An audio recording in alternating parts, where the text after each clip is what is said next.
Islanders के लिए एक खुशखबरी। अब सर्जरीज के लिए नहीं जाना पड़ेगा आप लोगों को, आइलैंड से बाहर नहीं करना पड़ेगा जरूरत से ज्यादा पैसे खर्च, क्योंकि अब अपोलो क्लिनिक 11 चरमा में आ चुका है मॉड्यूलर ओटी और आईसीयू फैसिलिटीज, जहां पर सारी सर्जरीज एंड ट्रीटमेंट अवेलेबल हैं। अब सर्जरीज के लिए पोर्ट ब्लेयर और चेन्नई के डॉक्टर्स रहेंगे आपके लिए, तो फिर घर से इतनी दूर क्यों जाए।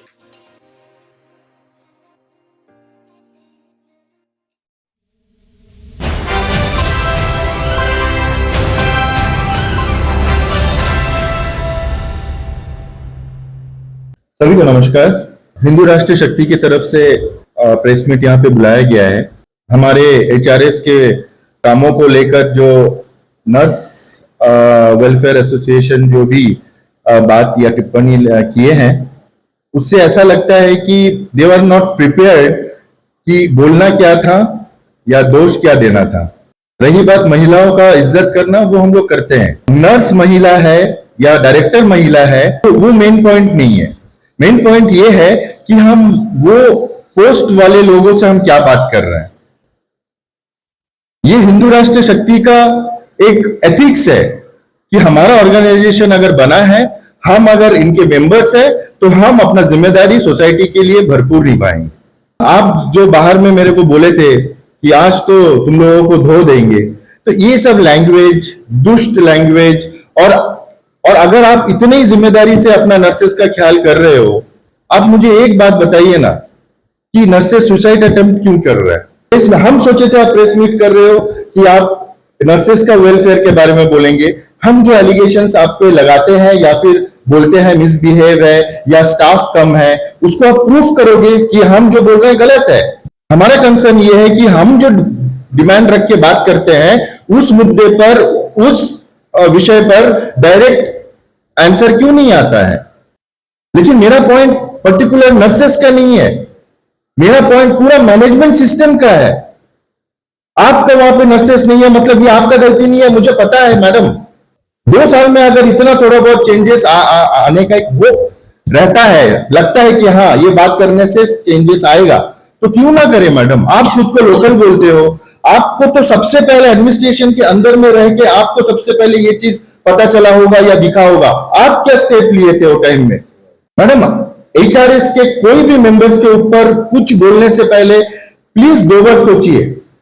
नाम हिंदू राष्ट्रीय शक्ति है, लेकिन हमारा कंसर्न सोसाइटी के हर उन लोगों के साथ में रहता है जिनका मतलब जिनको हेल्प चाहिए। कुछ एनजीओ के साथ में बैठ के अंडमान का जो भी प्रॉब्लम्स सालों साल भर बढ़ रहा है, इसको चर्चा के द्वारा ही सॉल्व किया जाएगा। और वो चर्चा सिर्फ 4 दीवारी के अंदर में आपस में बैठने से नहीं होगा। CDC common duty charge, common duty charge directors को मतलब कैसे लिमिटेड कर देता है। उनका काम वही रहेगा जो उनका पेपर में साइन करना, उनका मतलब कॉमन जो उनके टेबल में जो काम है वही करना। जो मेजर डिसीजंस है, जैसे कि किसका ट्रांसफर कहां पे होगा, हमारे हर एक हॉस्पिटल्स में इक्विपमेंट्स और मटेरियल्स कितने क्वांटिटी में है, कौन कौन से हॉस्पिटल्स या कौन कौन से PSCs या CSCs में किस किस्म के डॉक्टर्स का और किस किस्म के नर्सेस का जरूरत है, कितना नर्सेस का जरूरत है, दवाई का क्वालिटी और वैलिडिटी कितना है, ये सब चेक करना डायरेक्टर का काम रहता था। पहले रिसोर्सेस कम था, लेकिन ये पॉजिटिव थिंकिंग था, देख के लिमिटेड रिसोर्स में भी एक अच्छा रिजल्ट लाने का कोशिश करता था। तो हमारा practical ground level practical problems का एक्सपीरियंस है। आपको एडमिनिस्ट्रेशन के जरिए में सॉल्व करने का तजुर्बा है, उनका रूल्स एंड रेगुलेशंस आपको पता है। क्यों ना हम लोग मिलजुल के बैठे। हम एचआरएस की तरफ से वही मुद्दा उठाते हैं सर, जिसमें ईच एंड एवरी आइलैंडर्स का राइट्स, उनका जो मजबूरियां हैं, उनका जो प्रॉब्लम्स है, उसको हम कोशिश करते हैं एक प्लेटफॉर्म के जरिए कि सही टेबल पर जाए। इसमें भी हम दुष्ट हो जाते हैं। आपका स्टाफ वहां पे फुलफिल होगा, हर एक इक्विपमेंट्स नर्सेस को जो चाहिए होता है वो होगा, और जितने बेड्स में जितने नर्स रहना है उतना ही रहेगा, ताकि उनका भी मानसिक दशा जो है संतुलन में रहे, सही रहे, ताकि उनका फ्रस्ट्रेशन गरीब पेशेंट्स या फिर कोई भी पेशेंट्स के ऊपर ना हो। आप सभी को नमस्कार। Andaman Nicobar island nurses welfare association ने अपनी स्टेटमेंट दी थी न्यूज में, निकोबार टाइम्स, उसको काउंटर मैं कर रहा हूं और आप इनके ऊपर एक्शन जरूर लेना। मेरा ये रिक्वेस्ट आपसे रहूंगा, वो भी छानबीन कर हमारा हिंदू राष्ट्र शक्ति कोविड का समय से काम कर रहा है। हमारा नाम तभी से हुआ था जब हम डेड बॉडी उठाना शुरू कर रहे थे, जो उनका अंतिम क्रियाक्रम है रेस्पेक्टिवली हम लोग वो करे थे, तब से हम लोग लाइमलाइट में आए। जैसा अंडमान निकोबार नर्सेस एसोसिएशन ने हमारे ऊपर एलिगेशन लगाया, क्योंकि उसमें उनका प्रेसिडेंट मैडम थी, उनका जनरल सेक्रेटरी थी और एक रिटायर्ड साधना मैडम नर्स जो है वो भी थी। वो किस पोस्ट में थी ये नहीं बताया गया वो न्यूज में, वो किस पोस्ट में है एसोसिएशन की। उन्होंने हमें दुष्ट कहा, आप वो न्यूज को बहुत अच्छे से सुनिए। इसी से पहला पता चल जाता है कि नर्सेस का बिहेवियर कैसा है, उनका वे ऑफ टॉकिंग कैसा है। दूसरी चीज उन्होंने कहा कि राकेश्वर लाल जी की वाइफ 15 जून को सर्जिकल वार्ड में एडमिट थी, उसके पास अटेंडर तक नहीं था, उसको डॉक्टर और नर्स ही देखे। मेरा रिक्वेस्ट है नर्सेस एसोसिएशन से, ये कौन सा जो तीर मार दिया आप लोग ये बात बोल के। जो भी पेशेंट एडमिट होता है जीबीपन में, डॉक्टर और नर्सेस का काम ही यही होता है पेशेंट को देखना। ये साधना जी को पूरा वाक्य अपना कंप्लीट करना था। उस वक्त इनकी बेटी का भी सर्जरी हुई थी और जो आपका बेटी का पास जो अटेंडर था उससे पूछ लीजिए राकेश्वर लाल का वाइफ का पास अटेंडर था या नहीं था। जो भी अब नर्सेस वेलफेयर एसोसिएशन में पोर्टफोलियो होल्ड कर रही है, उसका इस बिहाफ में आप ऐसा कैसा एलिगेशन उठा गई, और वो भी मेरा पर्सनल लाइफ में जाकर। अब बात आप ये बोली कि उसका वाइफ का सर्जरी कैसा हो गया जब इंस्ट्रूमेंट नहीं था, तो उसका बात आप एक वर्ड बोली है, वो क्लियरली उनको सुनाई नहीं दिया। और ये काइंड इंफॉर्मेशन, कोई भी सर्जन या डॉक्टर इतना बेवकूफ नहीं है कि अगर उसका पास इंस्ट्रूमेंट नहीं रहेगा तो पेशेंट को डेट देगा सर्जरी का। तो इंस्ट्रूमेंट डॉक्टर को दिया जाता है, उसका टाइम बाउंड पीरियड रहती है, उसके बाद वो इंस्ट्रूमेंट चेंज हो जाती है। तो जब वो इंस्ट्रूमेंट चेंज होने की टाइम रहती है, डॉक्टर्स अपने तरफ से लेटर लिख देते हैं कि मुझे ये चाहिए, जो भी कंसर्न अथॉरिटी है उनको।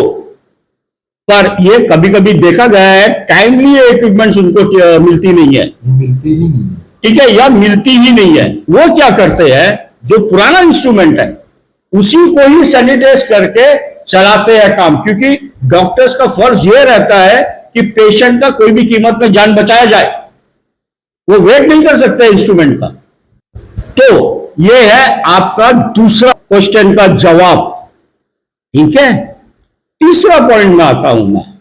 आज तक एचआरएस किसी के ऊपर आज तक एलिगेशन नहीं लगाया, सिवा डायरेक्टर एनएम्स एंड डीएचएस का। वो इसलिए लगाया क्योंकि वो इंस्टीट्यूशन का हेड है। आप वो इंटरव्यू को पूरा देखिए, उनका नाम है अंडमान निकोबार नर्सेस एसोसिएशन। वो नर्सेस लोगों के बारे में कोई बात ही नहीं की है। विमला सिस्टर, विमला जी, राकेश्वर लाल जी, अंशुमन राय जी, हिंदू राष्ट्र शक्ति और राकेश का वाइफ। आपका एसोसिएशन इसीलिए बनी है क्या? मैं आपको डायरेक्टली आपका सामने बोल रहा हूं, कोविड के वक्त जो फ्रंट लाइन वर्कर थे वो लोग काम कर रहे थे और आपका परमानेंट स्टाफ छुट्टी लेके बैठ गया था। मैं दावे के साथ बोल रहा हूं, आप फाइल खोल के देख लीजिए। और जब कोविड खत्म हुआ, ये बच्चे लोग जो फ्रंट लाइन वर्कर थे निकाल दिया गया। ये बच्चे लोग हमारे पास आए, अंशुमन जी के पास गए, इनका फाइल मूवमेंट हो चुका है। नर्सेस एसोसिएशन जी सुन लीजिए, फाइल मूवमेंट हो चुका है इनका बीच में कोविड और इसका बीच में वैकेंसीज भी निकला, इनको कोई नहीं पूछा। आप क्या बात का वेलफेयर एसोसिएशन चला रहे हो नर्सेस की? आप तो खुद अपनी जिम्मेदारी से उनको उठा नहीं रहे हो। आप चले हमारे ऊपर उंगली उठाने, और आप ही का ये चीज को मैंने उठा दिया। हमने फाइल सेक्रेटेरिएट के पास है, होपफुली बहुत जल्दी उनको सर्विस भी मिल जाएगी। तो वाह भाई वाह, आपका एसोसिएशन तो दूसरा एसोसिएशन के ऊपर उंगली उठाने में लगा हुआ है और प्लस पर्सनल लाइफ में भी इंटरफेयर करना लगा है आपका। मैं आपके चैनल के माध्यम से बताऊंगा, उनका प्रेसिडेंट भी वहां पे बैठी थी, जनरल सेक्रेटरी भी बैठी थी, उन्होंने भी अपना स्टेटमेंट दिया। ना दोनों में से किसी ने एचआरएस के बारे में नहीं बोला, उन्होंने अपना पॉइंट रखी। सिर्फ एक ही को प्रॉब्लम था, मीडिया बंधु, कि ये कमेंट बॉक्स में लिख रही है मैं एफआईआर कटा दूंगी राकेश्वर लाल जी के ऊपर, फिर उसके बाद लिख रही है, सुनिए, हमको धमकी दे रहा है, उसके बाद लिख रही है ये ओटी के अंदर कैसा घुसा, मैं डायरेक्टर एनएम्स और डायरेक्टर डीएचएस से कंप्लेंट करूंगी और इनके ऊपर इंक्वायरी करवाएंगी। अरे मैडम जी, क्यों दोनों मैडम को तकलीफ देती है? एंटी करप्शन, सीआईडी, आईबी, आप उनका पास में भी लेटर लिखिए ना, इनका अलावा वो भी छानबीन करेंगे और देखते हैं क्या सॉल्यूशन या आंसर आता है। सवाल सेक्रेटरी पर्सनल से हेल्थ आपने डेली टेलीग्राम में निकाला था, पीआरओ भी अपॉइंट किया था, आपका हेडिंग तो बड़ा खराब था, miscreant anti social element. Secretary health साहब, पहले तो आप मुझे यह बता दीजिए कि मिसक्रिएट एंटी सोशल एलिमेंट कौन है? आपको ये निकलने के बाद में अंडमान निकोबार नर्सेस एसोसिएशन ने अपना इंटरव्यू दिया है और एसोसिएशन का राइट्स भी बनता है मीडिया के सामने इंटरव्यू देने की, पर पिन पॉइंट क्या कर रहे हैं उस लोग एचआरएस के ऊपर, पर्सनल लाइफ में भी जाके कर रहे हैं।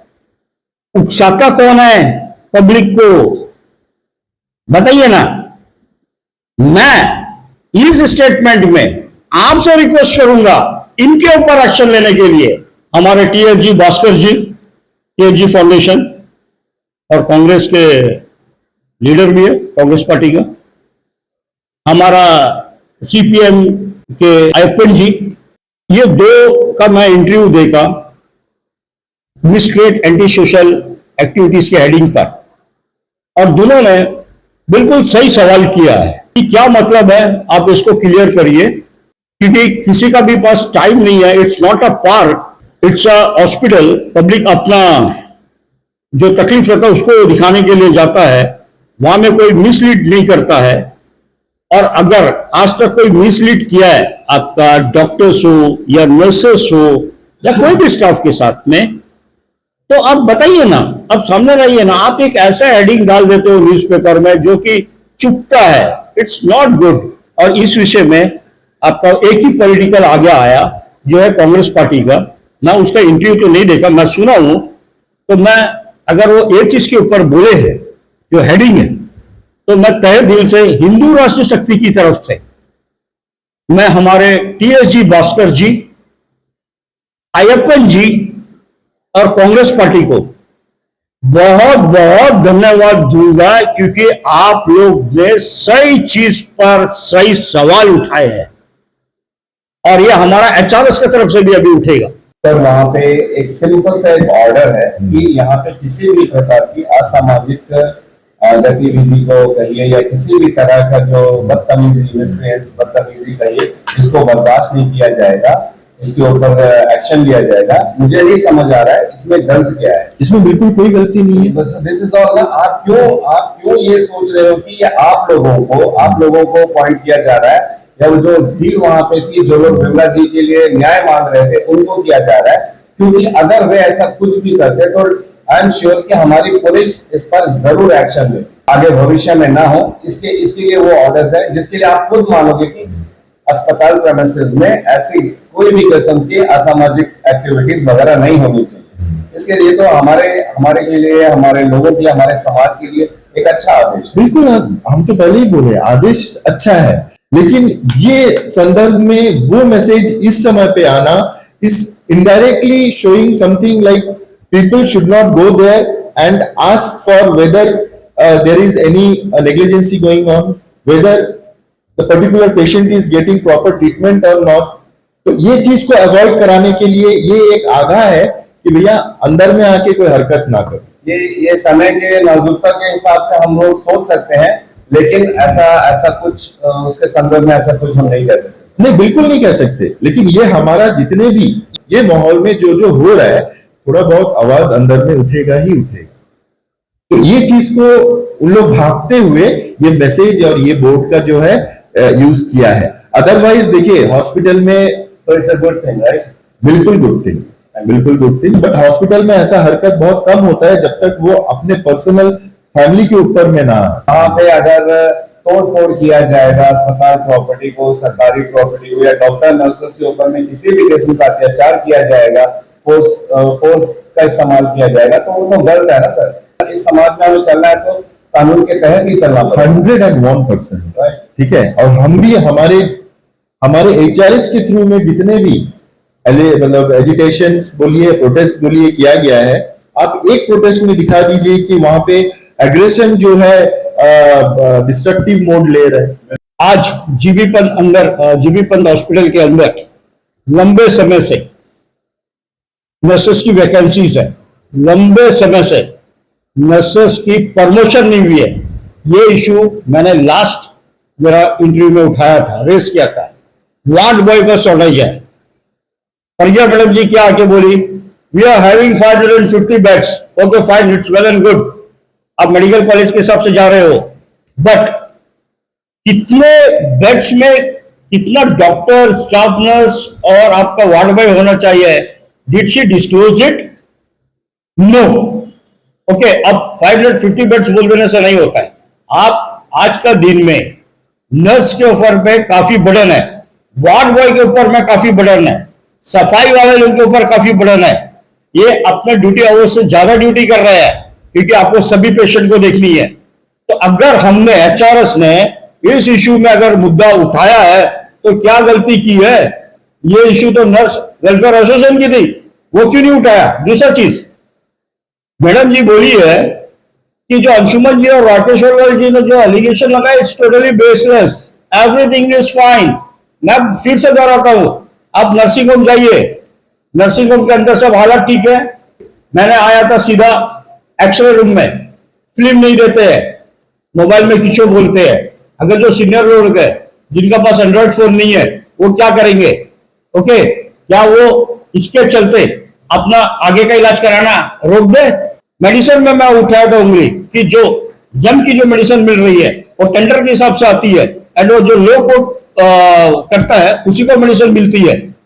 इक्विपमेंट्स के ऊपर मैं बोला, फिर से मैं दोहरा रहा हूं, मैं बोल रहा हूं, it's not at all baseless. If it is baseless, you just prove me. GB Pant का हालत जो है, ये हम लोग हर एक व्यक्ति जो है यहाँ में टाइम पास के लिए नहीं बोल रहा है, जेन्युइन प्रॉब्लम्स हो रहा है, जेन्युइन कंप्लेंट्स आ रहा है। At the end of the point मैं यही कहूंगा कि जैसा कहा कि हम डायरेक्टर, एनएम्स और डीएचएस के ऊपर उंगली उठाते हैं, GB Pant is run by AIIMS plus GB Pant, ये टाई अप में चलता है। आप हटाइए ना एक को और एक ही को फुल फ्लेज पावर दे दीजिए, तो अगर वहां में कोई गलती होगा तो they are responsible for that, क्योंकि स्टाफ दोनों का है, डॉक्टर्स भी दोनों का है, नर्सेस भी दोनों की है। ये आपस में पेशेंट मार खा रहे हैं इसमें, इन सिंपल वर्ड। नमस्कार।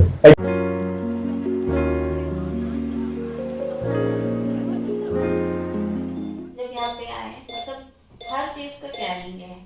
इवन जो भी रिस्पांस पूछते हैं, फ़ोन में फ़ोन कॉल करते हैं तो बराबर प्रॉम्प्ट रिप्लाई आता है, और बराबर ज़रा सा टेस्ट का रिपोर्ट जो है व्हाट्सएप में आ जाता है, डिले नहीं है। और हमारा ऑपरेशन का तो एक्सपीरियंस बहुत ही अच्छा है।